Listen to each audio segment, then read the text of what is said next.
Greetings, friends. Your cartoonist pal Stan here for another episode of Random Encounters, show where I take random encounter tables, like the kinds you find in role-playing games such as Dungeons and Dragons, and use them to randomly select a subject and a action. Kind of always get hung up on that second one. Subject and an action that I haven't thought of. Well, kind of thought of because I made the tables, but I didn't prepare, and then I draw it, all for your entertainment. And hopefully, some of you are getting inspired to draw on your own too. The point of this show, of course, is that drawing is fun, and it's something that you can do just for the fun of it. That's why I'm here. That and to hang out with you guys. So yeah, I've had a busy week. A lot of you may know, or some of you may know, I started a new live stream podcast last night, also tied to Dungeons and Dragons. It's called 50 Years in the Dungeon. And every Wednesday night, I'm going to be going live and doing more live drawing. This time, the focus is on the 50 years of Dungeons and Dragons. And last night was kind of a preview show in that we were working out the details, kind of had some guests on to talk it through, and what's going to happen is each episode I'm going to take one of the years, we're going to go in order, one of the years of the history of Dungeons and Dragons, and I'm going to do a drawing. I'm going to take a classic piece of art from a product that was published in that year and redraw it in my style. So it's going to be a little more and the goal in the end will be to wind up with a finished drawing that's worth making a print of, or perhaps collecting in a book eventually. So what I'll be creating are drawings that are more finished than the ones we do here. Here on Random Encounters, the idea is quick drawing, right? Come up with an idea that I haven't thought of and quickly create a drawing. And we do 3 of them in about an hour and a half. The goal for that new show is going to be to do one finished drawing. And I may not be able to finish it entirely in the course of an hour, but I'm going to get pretty far along the way. And I'm going to have a guest each week that will be with me, someone else who is involved in the development of Dungeons and Dragons, perhaps in the year we're talking about, perhaps somewhere else along the line. And we'll talk to them about their history with the game, what they think about here on the 50th anniversary. So I invite you, if you're subscribed to me wherever you're watching this, you should also get notifications about this new program, which, as I say, started last night and is going to be Wednesday evenings in this same time slot, 6 p.m. Pacific. So keep your eye out for that. I hope you'll join in. And I'll probably have a little bit more to say about that at the end of today's show. Hello, Linnea. But I don't want to spend too much time talking about my other project when we're here tonight to do some drawing. So let's dive on into it. I got to get my iPad all set for this. I'm doing all of my drawing on an iPad Pro, with using the Procreate app and an Apple Pencil. None of this is sponsored, though, as I say every week, I'm totally open to that. If Procreate or Apple wants to talk to me, they know where to find me. So, yeah, here we go. Let's have a look. Let's get going here. No more dilly-dallying. This is our encounter tables for the week. Some more wintry themed things. Though the weather here has warmed up a little bit. It's not no longer threatening to snow, but I hear the rest of the country is not quite so lucky. So this should work out. All right, here we go. Let's roll them dice and see what we get. I'm gonna go once, twice, a third time. 6 is of course adventurers. Once, twice, a third time, and 6. 6 and 6. What does that mean? I don't know. What does that mean? That means adventures building a snowman. Okay, well, we'll come here and turn off the tables, and we'll come to round one in our sketch. I'm going to use a blue line for my sketching, which is a holdover from my days of doing cartooning on physical media. I'm going to make sure I'm on my inking, my studio pen. I'm going to make sure I'm on my sketch layer, and let's go. Um, so let's see. So we're going to have zoom in a little. Certainly going to have, that's a basic start to a snowman. Now, of course, a snowman doesn't have to be, if we got adventurers building it, it doesn't have to be a snowman. Could be any kind of snow creature that they want to fight being adventurers, or it just could be you know, snowman, and we could put a helmet on it and give it a shield and a sword.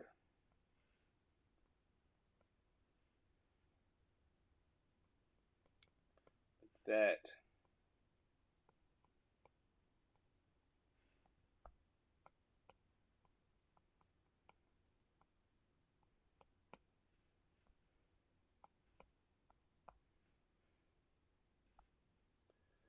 And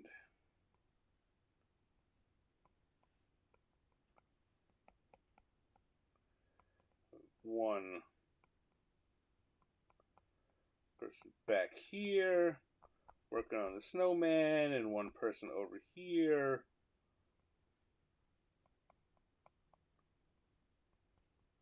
also working on the snowman, putting the weapon in maybe, and then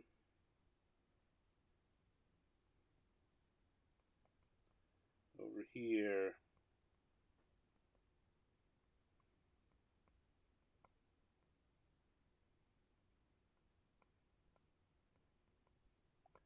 just kind of looking at it and giving it the, how's that doing? The judging how they're doing.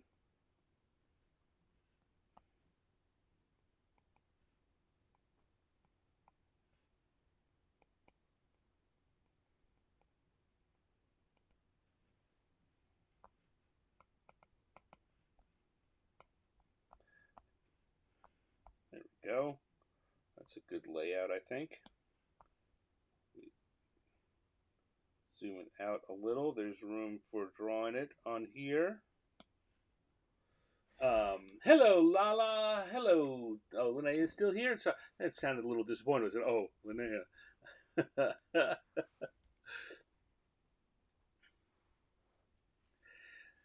Everyone had a busy day today. I had a busy day today too. I was working on a project, which also is an art project. So I've been drawing all day, which of course is, is fun. But I think when I'm done here tonight, I'm going to be well and truly ready to put my iPad down for a little while and just relax.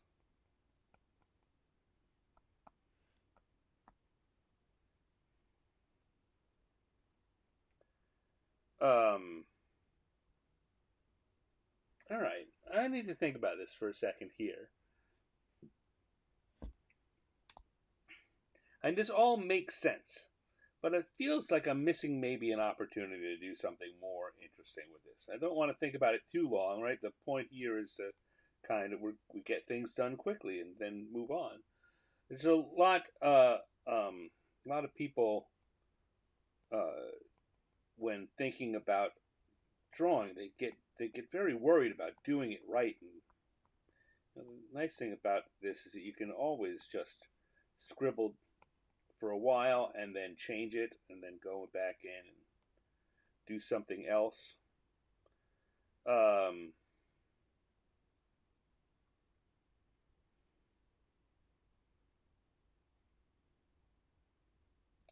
What if this little guy down here is not? Right now, I've got him just going like, how does that look? And that's where I'm feeling like I could do something different.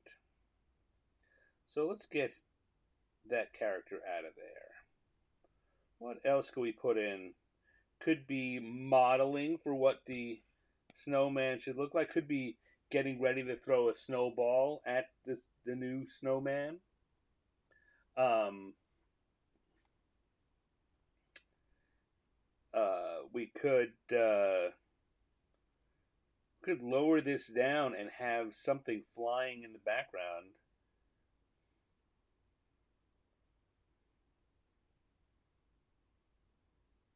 Hmm. Hmm. You all can feel free to join in if you have any particular ideas about this. Now's a good time to share them because I'm going to be making a quick decision and moving forward.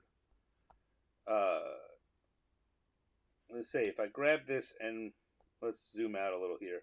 If I grab this and move it down, I could do something like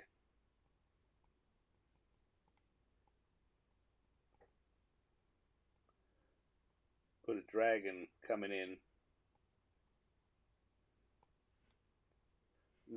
That's a little more complex. That sounds like there's a good story in there. I often will give this critique to some of you when you make suggestions. That it's a good idea for a multiple panel cartoon or a story. I'm gonna give that critique to myself there. It would be a good idea for doing something like a multi-panel thing, but a little too much to fit in here. I could have this character up front posing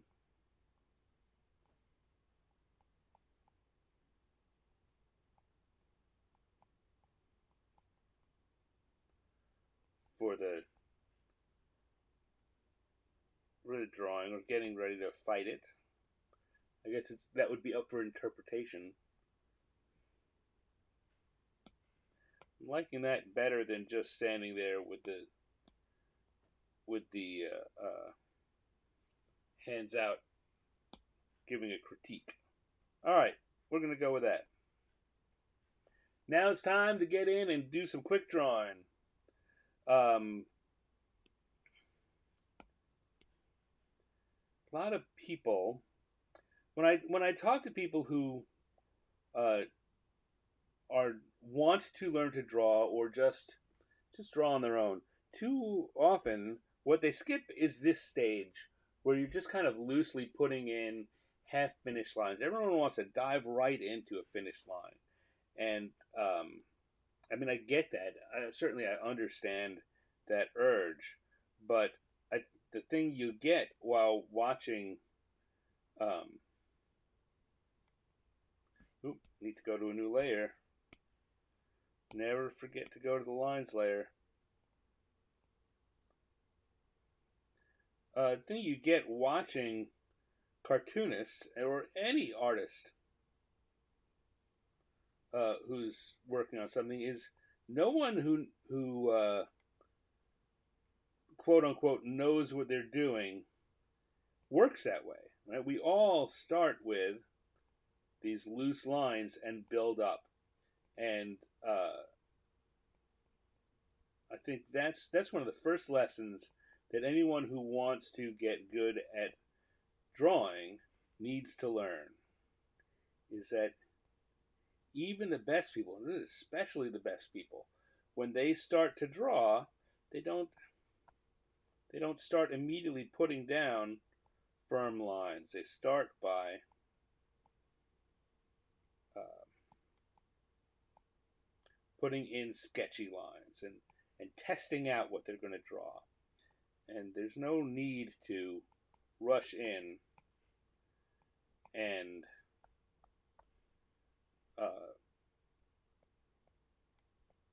get a finished drawing, finished line work on your first pass. Enjoy the freedom um, that comes with just playing around with the lines for a little while, and testing out things. Then once you once you make some decisions, you certainly can dive in like I'm doing here and start adding things more firmly. And you can do it in a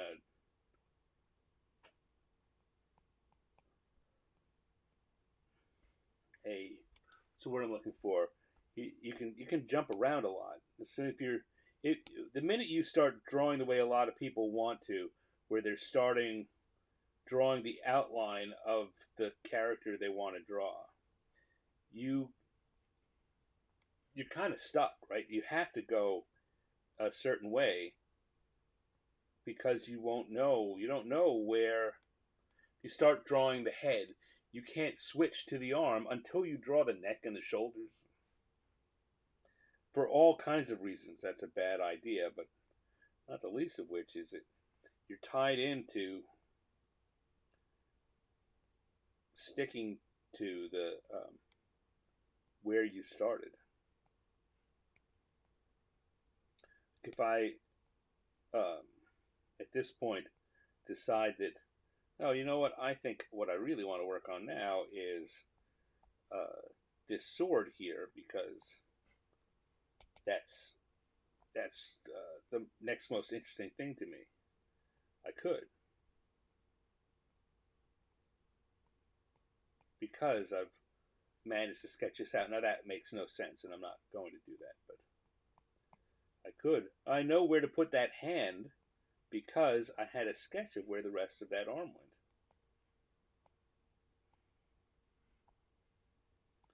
went. I can jump down to the bottom of the snowman.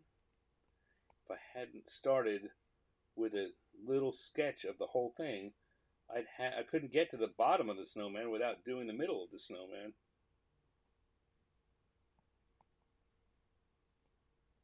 Well, maybe I'm making too much of this point, but I was talking with a young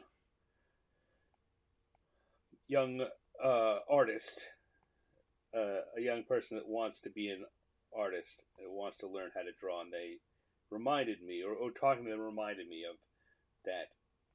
That's one of the first lessons you need to learn. They want to start. They just wanted to start drawing uh, with the outline rather than build it up bit by bit.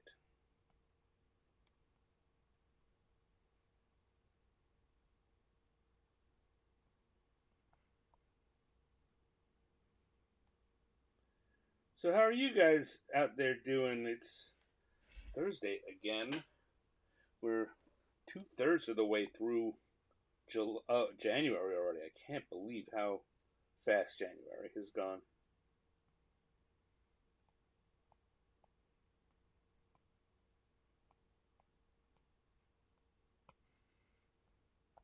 I think the one thing that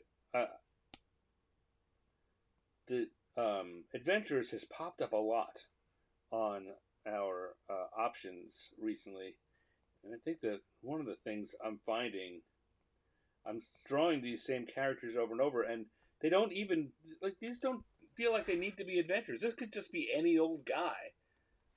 The only reason it's adventure is I know it's the same character. I'm gonna have to think about that a little. Um,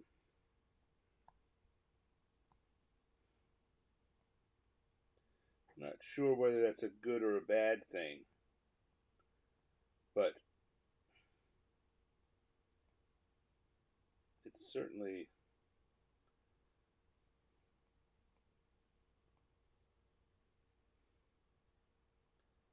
a topic for me to think about because I'm going to have adventurers as the hint on the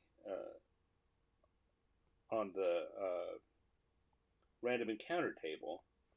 I need to make sure that I really am making these guys feel like adventurers. Although, I mean, we're doing all this for fun. I can do whatever I want. beauty of drawing for fun. You can do whatever you want. But I want you guys to have fun and feel like I'm uh, following through on the promise of the show.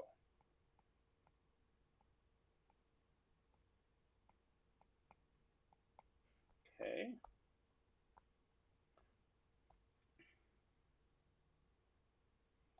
And here,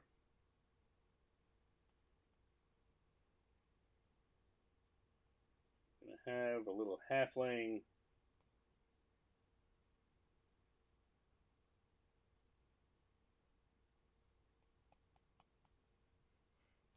Ready. This.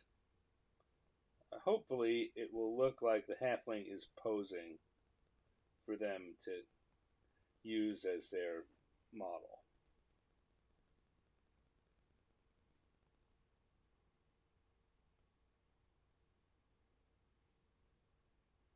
I'm going to give the halfling a stick. I guess rather than a shield here, maybe we'll give the halfling what, like a garbage can lid?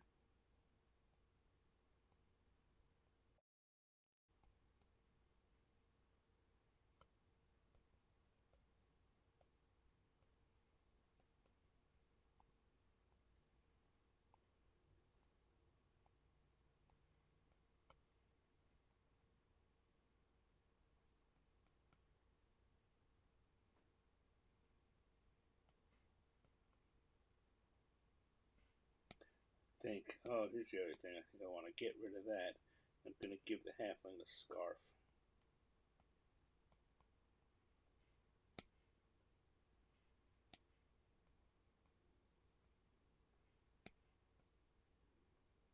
Like so.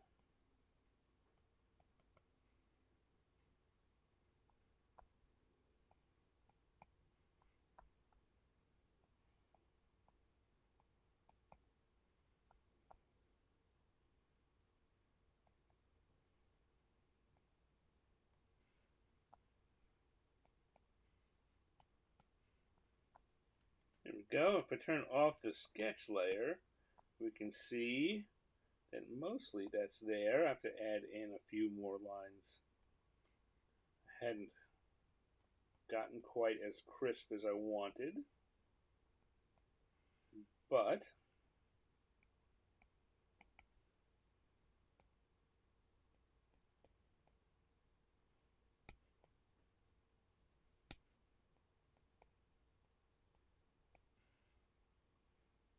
if we do this, we've got ourselves what I'm telling you is some adventurers building an adventurer snowman. I guess if nothing else, the snowman is for sure an adventurer.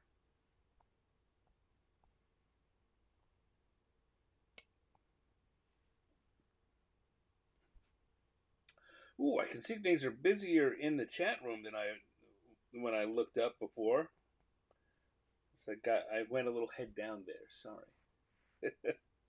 All right, let's quickly add some color onto that and move on to a second drawing. So we're going to go to colors. We're going to switch to the gloaming brush that I like to use, and we're going to add in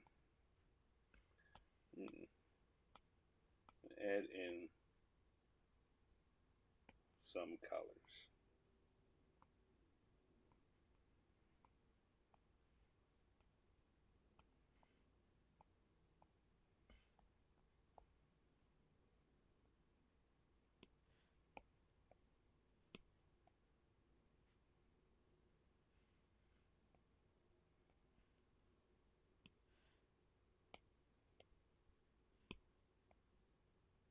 And I'm going to do what I talked about before. I'm going to make the characters very matchy-matchy in that. Gloves and hat, same color. Use that for getting the faux black for the boots also. And the beard and the leather jacket are going to be based on the same color.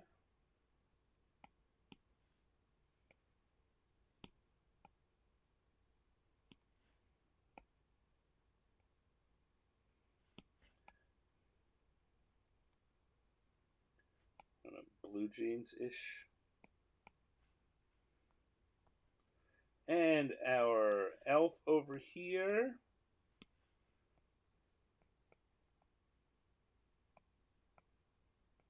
we'll have a fair-haired elf. Maybe use green as the basis for her um,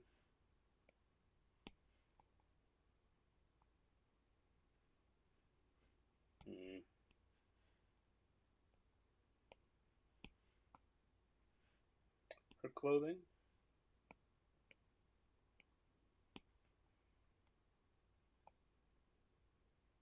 Well, I like that for a pants color rather than a jacket color.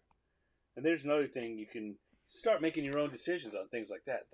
That color would be great for a jacket, but not great for a hat.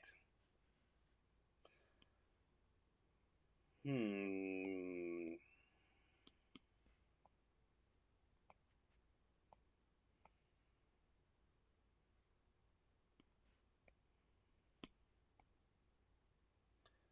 The jacket and the boots, I'm using the same basic color for those. Go here and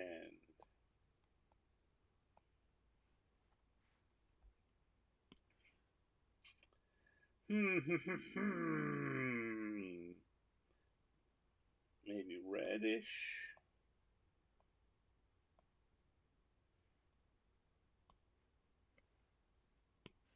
I think we're also going to go. I like the idea of green and plaidish based scarves. So we'll just do that for fun.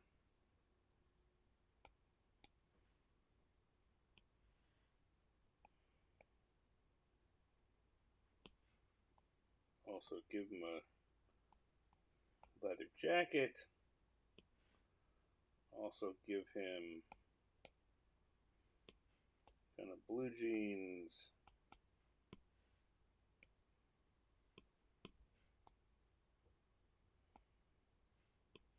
And take that light blue. Then we'd use that kind of grayish blue to create something that looks silver.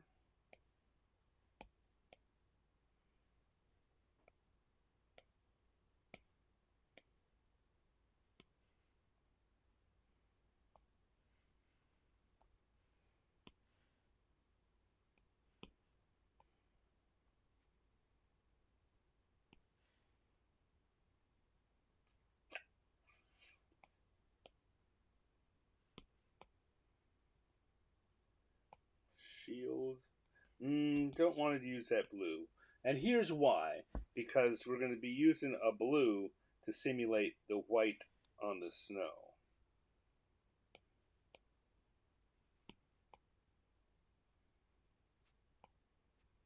Talked about that before too, how in a second I'm going to come along and take that blue and use it for the highlights to create the feeling of this being a very pure white snow.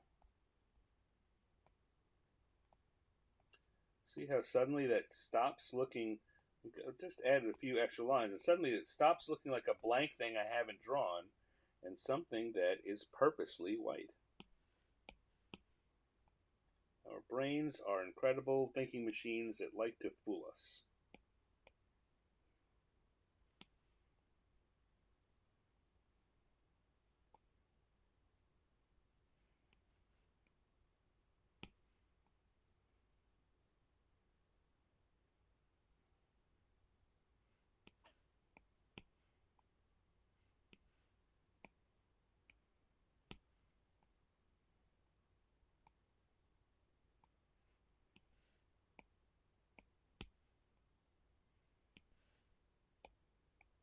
in some kind of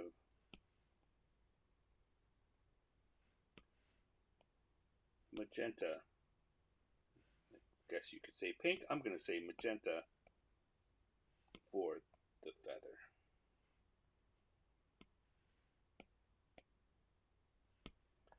Again with that blue. Probably want that to be a little more blue than gray.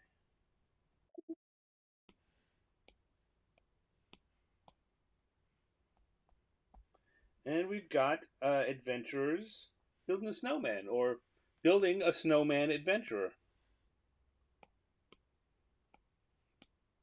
Guess when it comes time to write up what this is, that's what I'm going to say. Is that this is building a snowman adventurer. And there we go, building a snowman adventurer. All right, good start. I'm now going to take a break to have a little sip and see what's going on here. You guys are having a great conversation without me, and I love it. So let me scroll back up a bit and see what's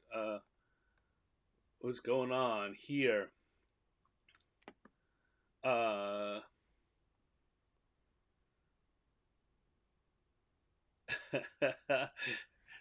Lala, you're being a little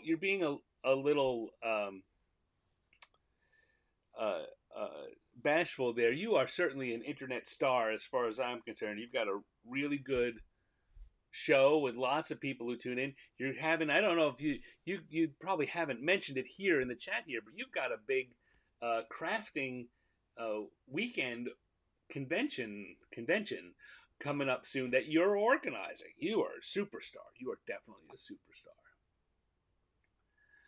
superstar.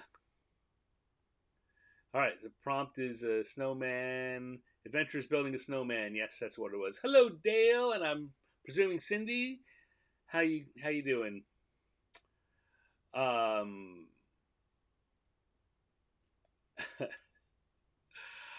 It's it's fun having you folks, Joe. It's like my regular Thursday thing is hanging out with you guys. Lala says 2024 might be the year I start drawing. I hope it is. Start drawing just for fun. Take off the impetus, the pressure on yourself to draw well or achieve anything, and just make the goal to draw for fun. And even if no one else ever sees it, just do it.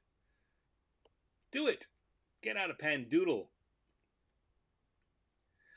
Dave says Sergio Aragonés, who, yes, he can just pick up a pen with no sketching and start going because he is the greatest cartoonist of all time. Lala, of course, reminds everyone to hit the like buttons, whether you're watching this on Facebook or YouTube or wherever you are. If there's a like button or a heart button, whatever it is, give us the likes. It besides making me feel good, you want to make me feel good, right? But besides making me feel good, it helps to get this show to do well in the algorithms that the sites use, and which means it helps to promote it so we can get more people to come and join us and have fun. And that it's always good to have more people here. Town is menaced by a giant monster, and the adventurers rush to build a snow golem to defend the town. There we go. There's the story. That would have gone on with the that dragon that I started drawing and realized I was getting off into a weird corner. Foggy but not terribly cold in Wisconsin. I'm glad to hear that, Dale, because January in Wisconsin can be pretty dang cold. Am I going to do a Chinese New Year episode for Random Encounters? I hadn't really thought about it, but I certainly, in February, I can work in some Lunar New Year themed topics. That's a good idea. Thank you for bringing that up. That is now in my head. Whether or not it gets out into the real world depends on how good my brain is, and that's dicey on any day. All right, enough of this. Uh, Time to do another drawing, right? So we will close out round one and open up round two. Turn back on. Turn off round one. There we go. And turn on the charts. And it's time to do a second drawing. So here we go. We're going to go back to the die roller and see what we get. We rolled 2 sixes last time. Hopefully, we're not going to get more sixes because. Oh, 1. Sixes and ones. Okay, 1 is our who, and 6, well, we're going to re-roll that because I don't want to do building a snowman again. 4. 1 and 4 are our choices here. So that's a Yeti. Just added that this time because it felt kind of wintry and snowy. And 4 is ice skating. Okay. All right. I can work with that.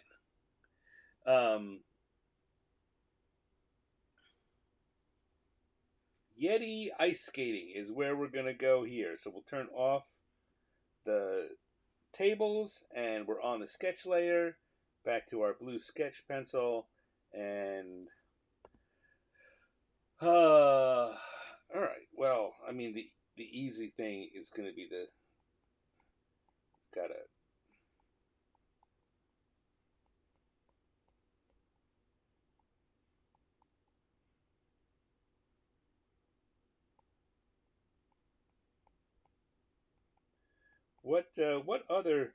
what other snowy creature could we have the Yeti skating with?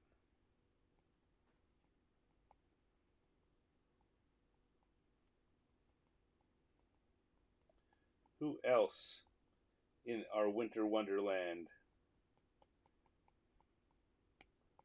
What other creatures might we have? Could a seal or I don't know, a squirrel or a rabbit? What do you think?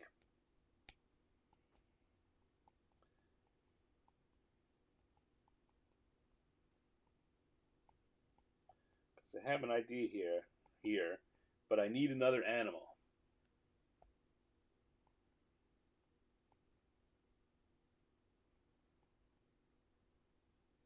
Penguin? Penguin's a good idea. All right. I like penguin. Also because I also like penguins because I've drawn a lot of them.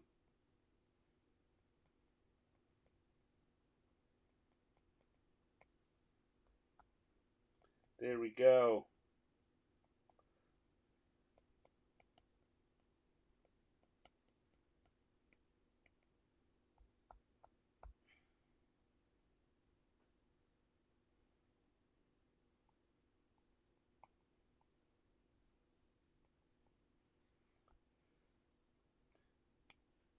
And wow. So again, you can, you should, for as you're doing your own drawings, you should start with a sketch, and then once you have the idea down, like I could spend more time working on that, but I just want to dive in and do the drawing now. That's a little. It's something that is easier to do after you've been drawing for a while.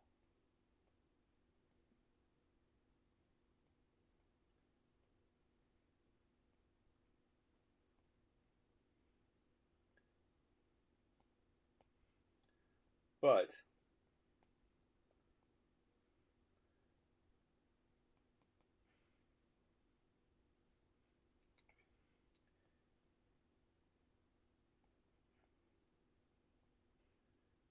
it's also a thing that, again, as long as you're not too precious about the results,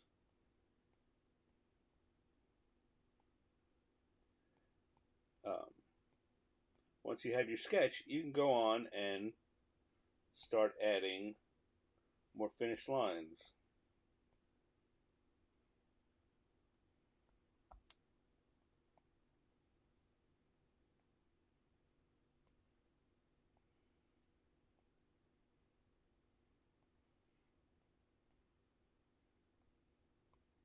Dave, so Dave and I go back a long ways, and we used to play in a superhero role playing game together back in the 1980s, which seems like a very long time ago.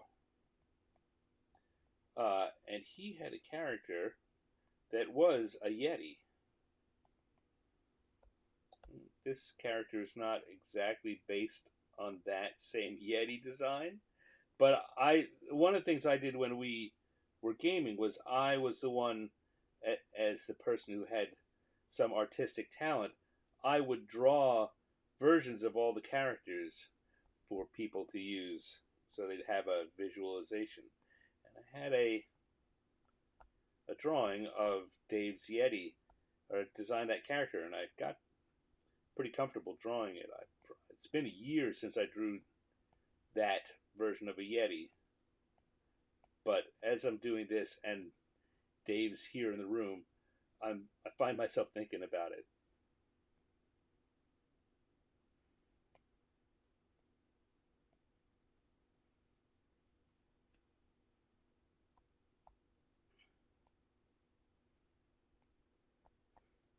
Penguins, another thing. Like I say, I've drawn a lot of them. I came up with the basic penguin design that I used because it was easy to cut out, and I could get construction paper and build these penguins, and then hang them on the wall. It turns out that that same design is very good for that same basic design is good for doing cartoon penguins too. There we go.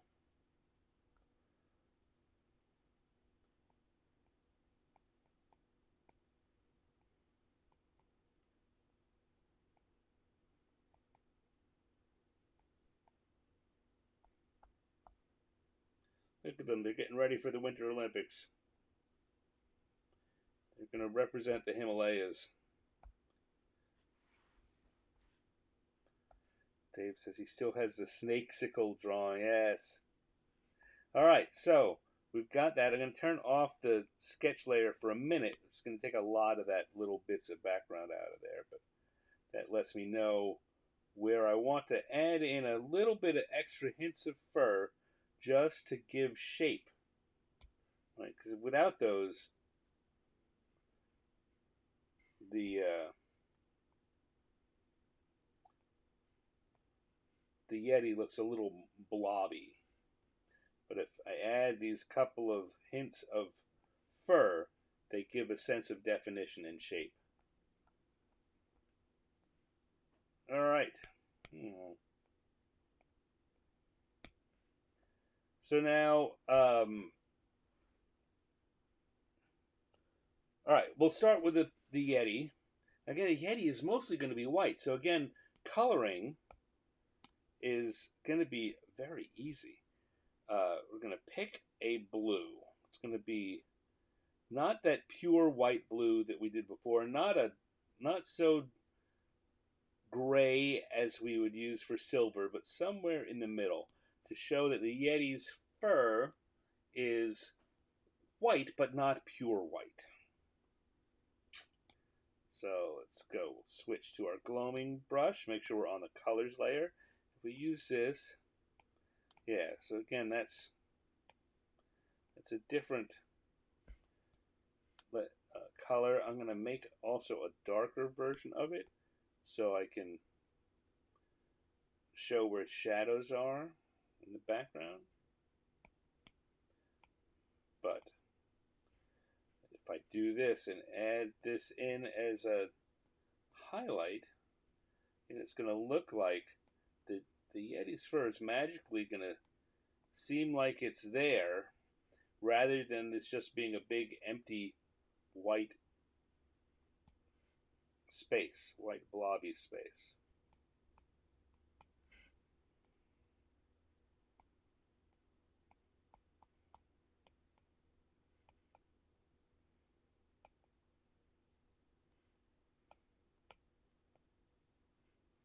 And then I'm going to come in and I'm going to use a darker faux black for the Yeti's feet.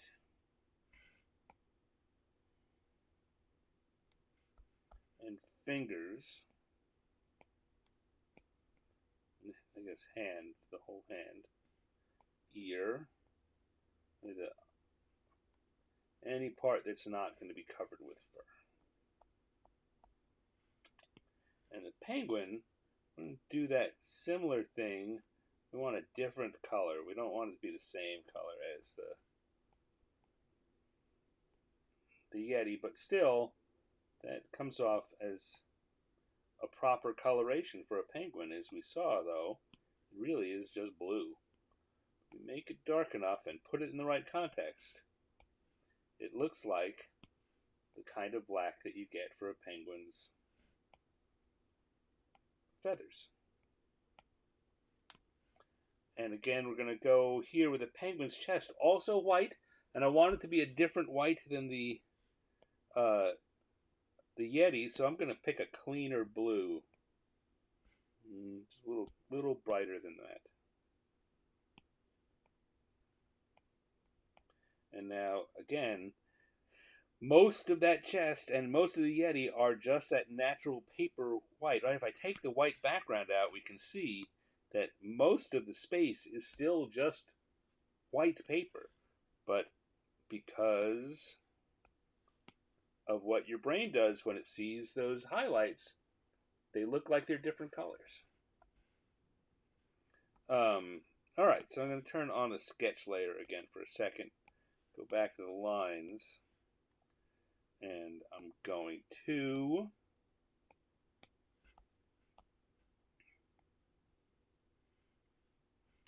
now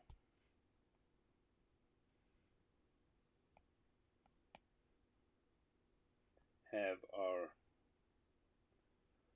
skating couple, give them a little motion lines,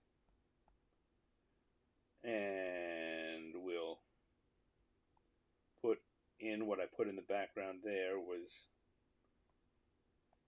just a rough shape of an edge of the ice, the lake, whatever they're skating on, and some trees in the background, maybe a mountain, because Yetis, of course, live in the Himalayas. Going to have mountains in the background.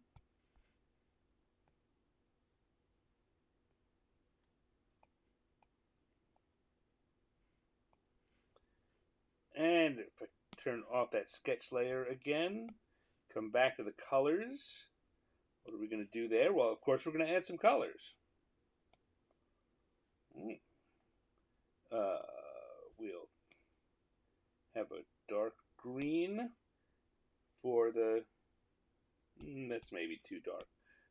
And because it's in the background, I want to make sure the colors don't pop quite as much as they do on the foreground characters.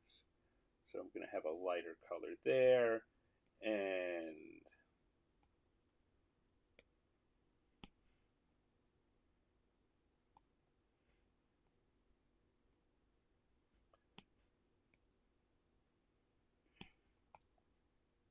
some colors here on the mountains. And we're going to go for a really bright white for the ice. So need some straight lines here to get the idea that there's ice there, and we've got the snow bank in the background. Look at that. It's, it always kind of amazes, even after all this time, it amazes me how you just put a few little lines and some dabs of color, and when someone looks at it, they'll say, "Oh, look, you've drawn a mountain and a forest. That's great."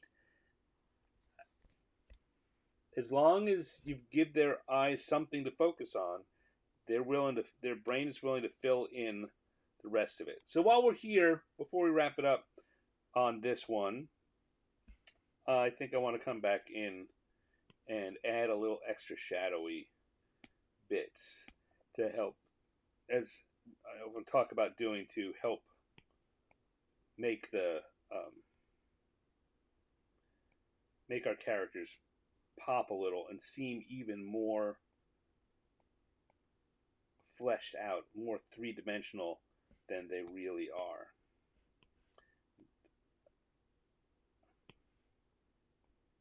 Again, this is a trick that you can use when you're doing coloring at home, even just using crayons or something, adding just these little touches of extra shadowing.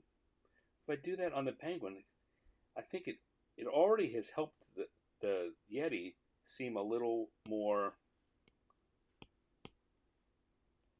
fleshed out. And make a golden color here for the skates. Often skates are a silver color, but so much of this is already white and silverish that I don't want to add another one. That's kind of that's a more advanced thing, but all of these tips I'm giving you that are helping to make the brain make assumptions work great until you add too many of them and it kind of overloads and confuses the brain. So my thought there is if I added one more thing for blue to mean, that it might be a little confusing. It'd take it from being helpful to making the whole page more confusing. But come back to our lines layer, because very quickly here we have managed to put together a Yeti ice skating with a penguin. Ta-da! All right, I'm going to pause for a second here again. And I'm going to come back and see what's going on here in the chat room.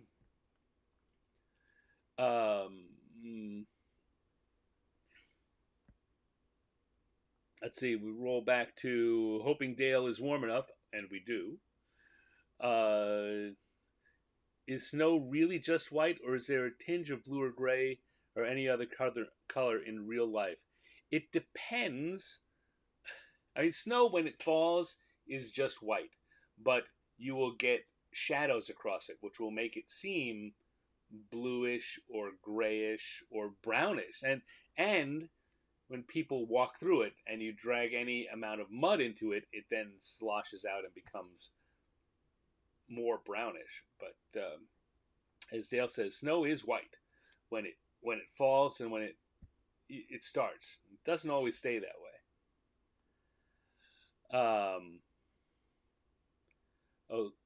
Lala says, thanks. You receive the card and sticker. Yes, I sent a holiday card to Lala. I believe that I think everyone in this room actually that is involved in the conversation, Dale and Cindy and Linnea and Dave, everyone got my card this year, so you all know about it. But I sent one to Lala. However, she's in the Philippines, and it took a while to get to her. So I'm glad it arrived safely, Lala, and I'm glad that you enjoyed it.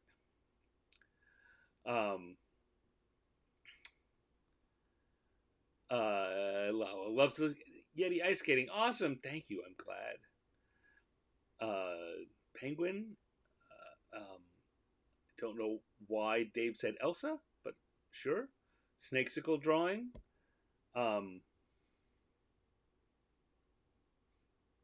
Yeah, Dave's description: snow is white, but it's shiny like water. I mean, it is. It's frozen water. But yeah, when it falls, it appears white. You know what, Lala? We got to get you out here in the winter just to experience some snow. Or we'll ship you some there in the Philippines.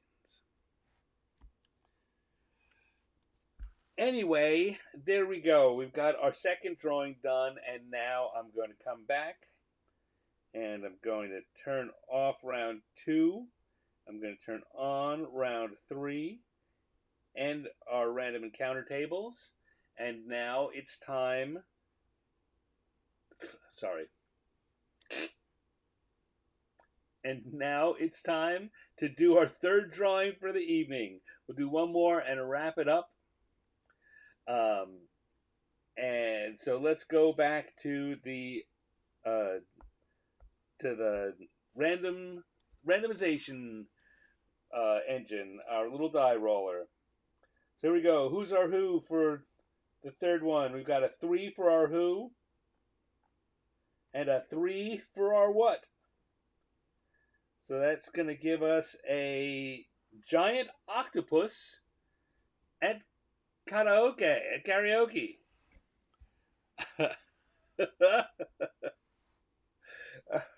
All right, a giant octopus.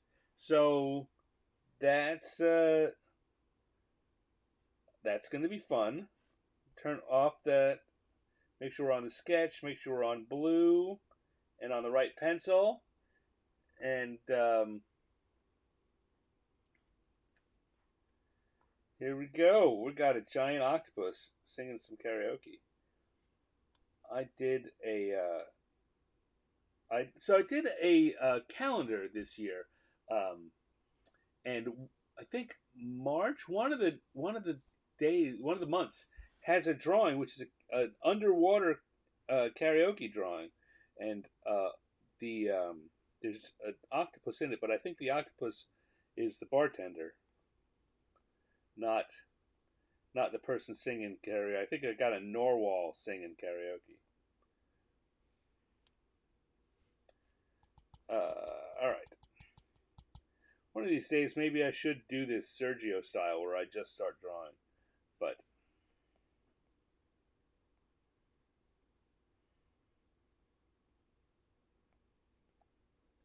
I think that there's a reason Sergio, and I'm me.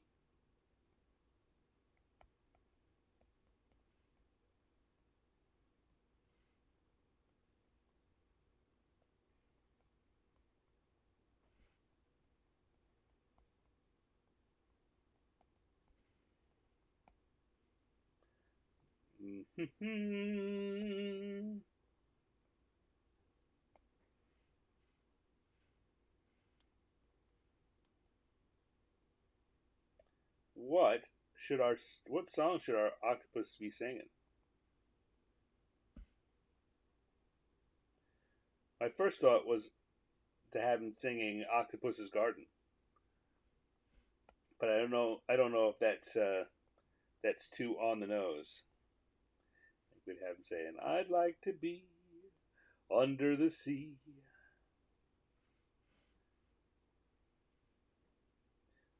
Let's see, can have two microphones because he's got so many arms.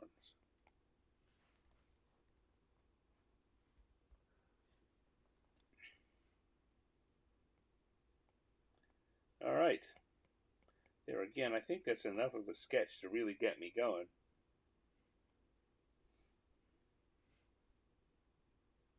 So we'll go over to the lines layer and I'll start drawing. And your task, of course, is to figure. Oh, I'm going to make sure I'm on the. Yeah, I'm on the lines layer. Good. Your task is going to be to figure out what. While I'm doing this drawing, you got to figure out what it is the octopus is singing. If no one suggests anything else, then it's definitely going to be Octopus's Garden.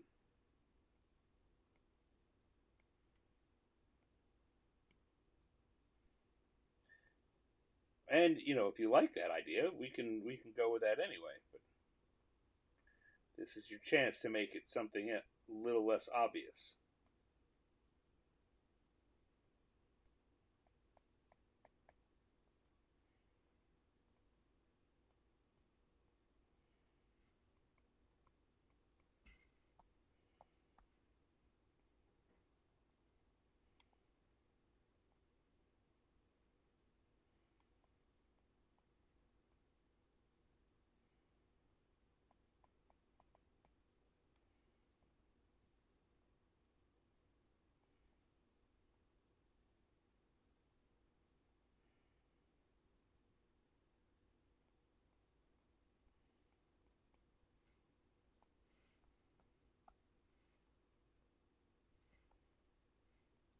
Does anyone out? I used to do a whole lot of karaoke.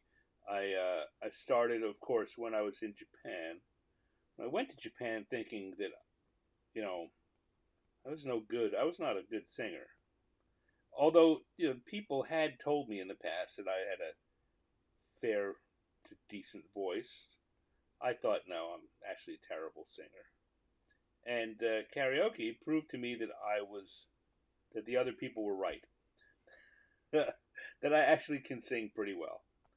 Um, and so since then, I sang a lot of karaoke in Japan. Not only did I sing karaoke though, uh, I wound up singing with a jazz combo for a couple of gigs, singing American standards. I think not necessarily because I was such a great singer, but I was a good singer, and I was a gaijin. I was a foreigner, which made me uh, a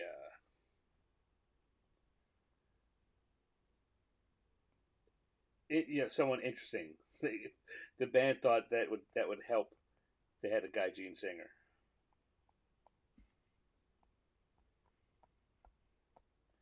and didn't really help. But we had a good time, and I wound up making friends with a lot of jazz. There's a big jazz scene in the town that I lived in, and I used to go to jams. I'd get invited to jams. Everyone else there was either a musician or a real singer, but I got invited because I was fun and I was willing to sing anyway.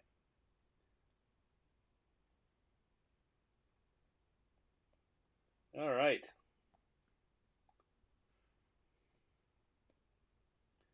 Hey, you guys, come in with an idea about a what to have our octopus singing. Have you thought of something yet? Because I'm getting ready to the point where I need it.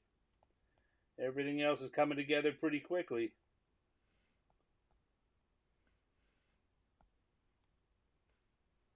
I'm gonna come here and see what we have. Um,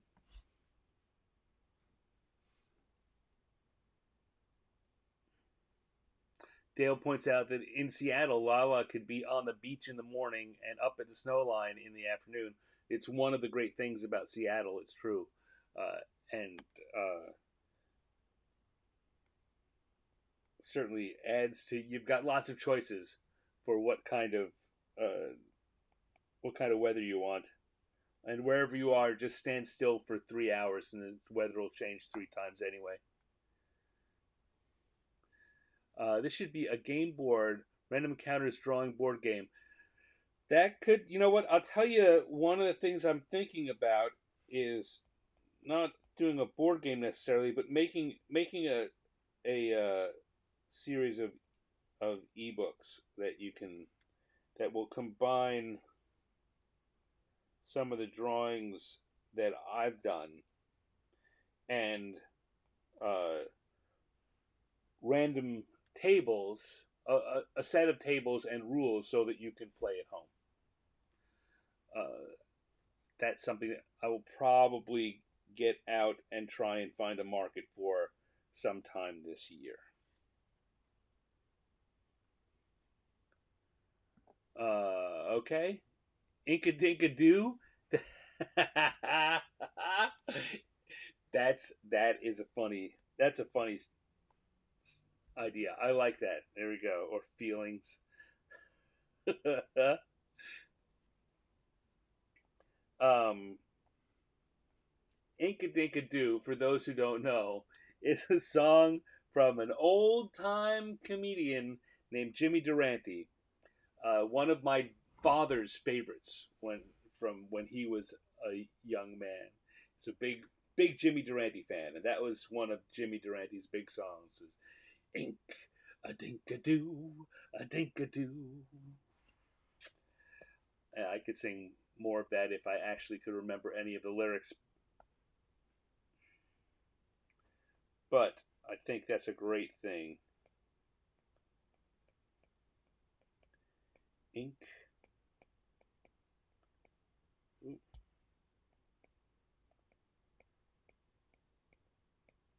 A-dink-a-doo.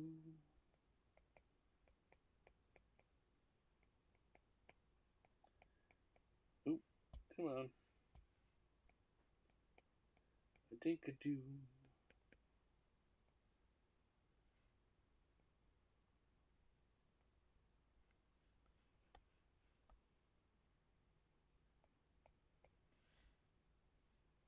There we go. We'll turn off the sketch layer and see what we've got, see where we want to add some extra bits in. Now, when you are drawing at home, if you're not drawing digitally, you will be erasing, or you may be. And if you're drawing in your notebook, you don't really need to. But if you're drawing for a finished drawing, you'll be erasing the lines you put in there. Drawing digitally, those lines can just be eliminated, and then you need to stop and look at your drawing and decide if there are areas that don't read as well, aren't as clear as they were when the sketch was still in there. So I'll do that. I think I'll give our the octopus looked a little starey, looked like a little wide-eyed there. So I'm gonna give him just little half lids, and there we go. It's looking good. So come in and go to the drawing layer and go to our gloaming brush, and we will use purple for the octopus. Octopus really could be any color it wants to be. Oh, I'm not on the coloring layer.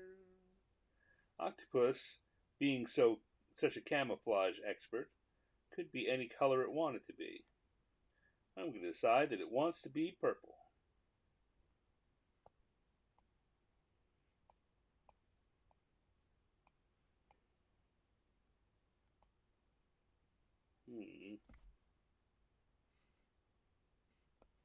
Come on back. Come on back.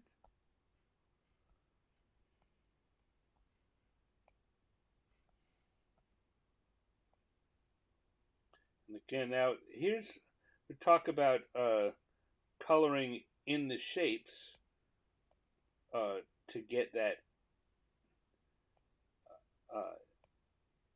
to help make your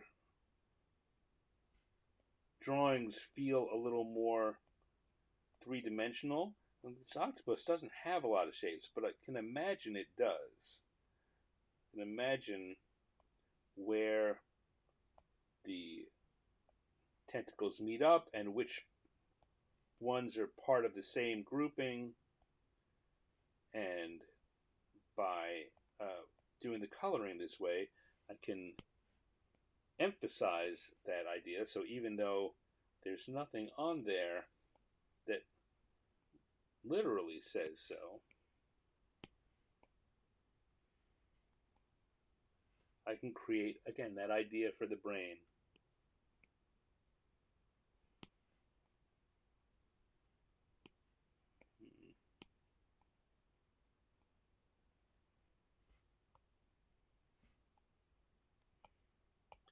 Grab a few different versions of the same color here.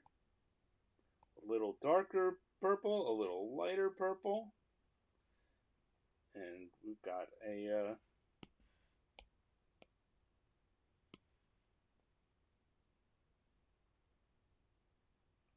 octopus with some shading.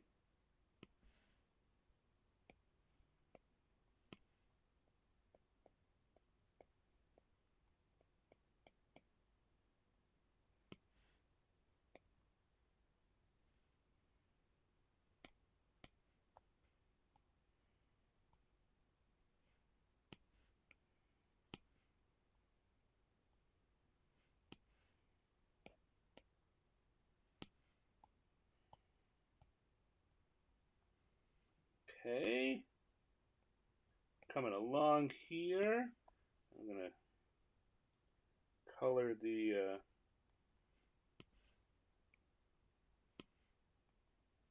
little mini TV set.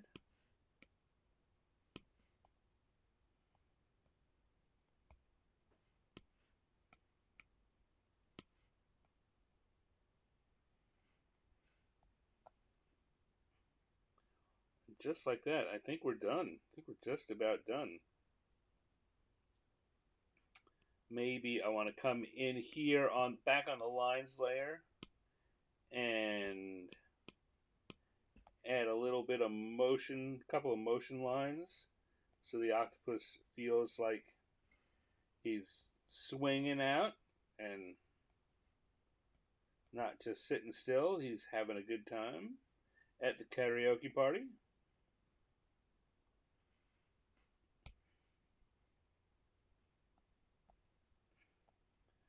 And I'll stick a little stand there in the corner. And we've got a giant octopus singing karaoke. So there we go. That's kind of fun. Let's see what's going on here. Another talent Stan has. Well, part of it is part of the secret to my many talents is a lack of shame, and I'll get out there and do a mediocre job in public if it makes people smile. So I'm not. I certainly have a few talents in my back pocket. I can do a bunch of different things.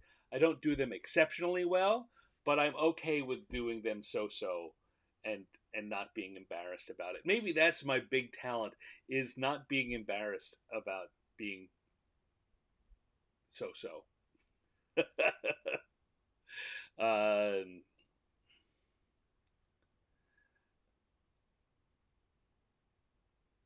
Lala says, you should definitely come to Seattle, Lala. That's where I live. You should definitely come here. And Dale's right. Like I say, we've got the beach and the mountains within an hour's drive of each other, and a rainforest about 2 hours away, and other mountains and coastal things and lakes. It's a beautiful, beautiful part of the country and the world. Let's see.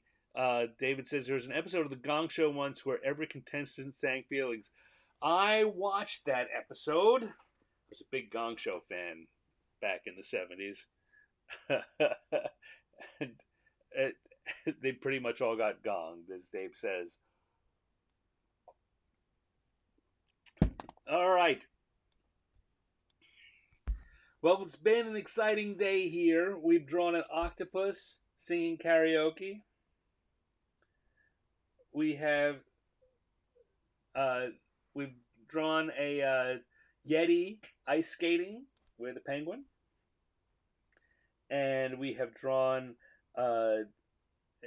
making an adventurer snowman. And we had a lot of fun as we did it, as we tend to. This is our fun activity for the week. I'm going to close this out and come back to just me to close it out here. Thank you, everyone, for showing up. Thank you, Lala and Dave and Linnea and Gus. I'm sure Gus is there. Thank you, Dale and Cindy. I know Cindy is out there. Thank you, other people who have been watching and decided that they weren't ready to join the conversation. No problem, no pressure. But anytime you do want to, just join on in. And thank you if you're watching this on replay. I really appreciate it. As Lala reminded everyone earlier, please give us a thumbs up and like and subscribe whatever channel you're watching on. I'll go ahead and say it. YouTube is the one that I'm leaning most towards. And so if you're watching on Facebook or Twitch or Twitter, I think I'm still streaming out to X, though I don't know why. Come on over to YouTube. At least if you're on YouTube, come on over, find my channel, and please subscribe. It would really help me out, and I'd appreciate it a lot. You don't have to watch here. You can watch wherever you want. But it would be helpful to me if you came over and subscribed and became a subscriber to my channel. One of the reasons I ask you to do that is that the new project I'm doing, 50 Years in the Dungeon, is mostly going to be YouTube based. So if you want to know when that's happening and get notified and have access to all those episodes, then YouTube is the place to be.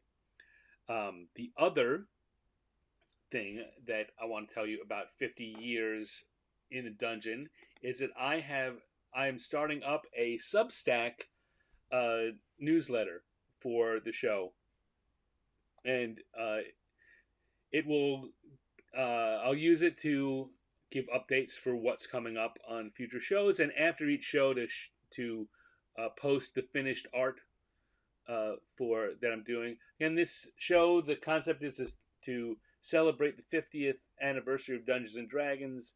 And each week on the show, I'm going to do a cartoon interpretation, my style interpretation of a classic piece of Dungeons and Dragons art.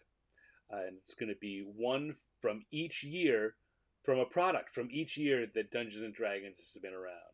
So that's 50 shows. We got a lot of cartooning to do, and you're all set to be there right from the start. You can get in on the Substack at 50yearsinthedungeon.substack.com.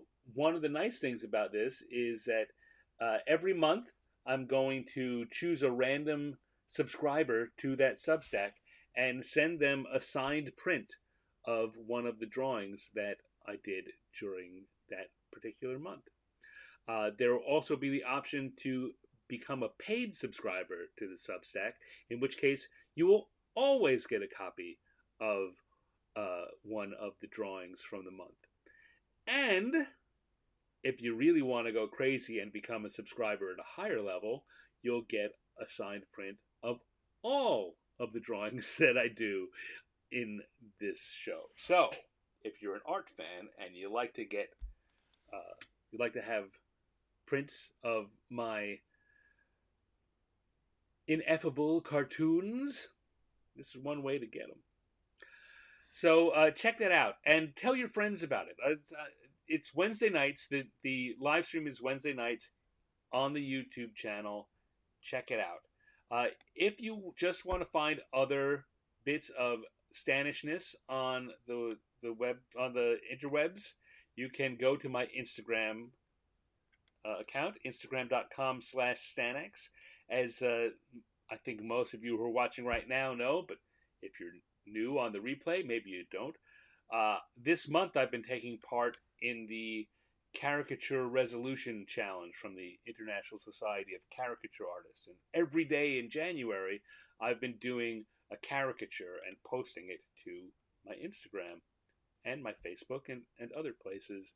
But Instagram is the best place to make sure that you will see all of the art that I'm doing and making available publicly.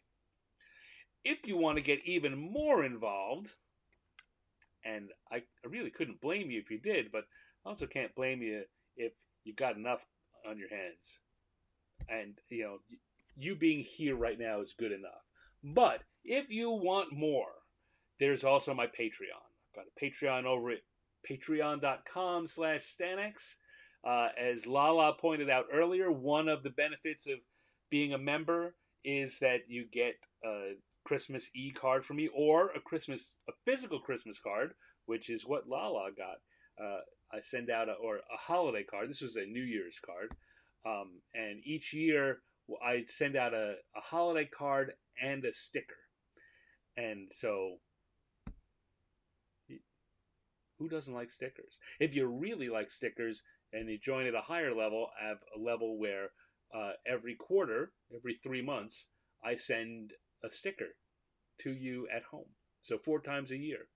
5 if you count the Christmas card, which you should, because it counts. So there you go. 5 stickers. Who knew that was possible? I have grand plans. If a lot of people run and join the Patreon, I will increase the frequency that the stickers come out. If a lot of people run and join the Substack, I will increase the number of these D&D style drawings. I'll do more than one for every year. I'll do extra ones on top of that. But for right now, things are where they are, and I'm okay with that. So there you go. That's all that's going on here in Stanland. Thank you again for tuning in. So glad to have you. I'll be back here. I'll be back here for another Random Encounters next Thursday night at 6 p.m. Pacific. I will be back on Wednesday for the second episode of 90 Years in the Dungeon. And I'll be back tomorrow night for a sumo show, but that's something completely different. So until next time, whichever show it is, thanks for coming by. I really appreciate you, and I'll see you soon. Bye.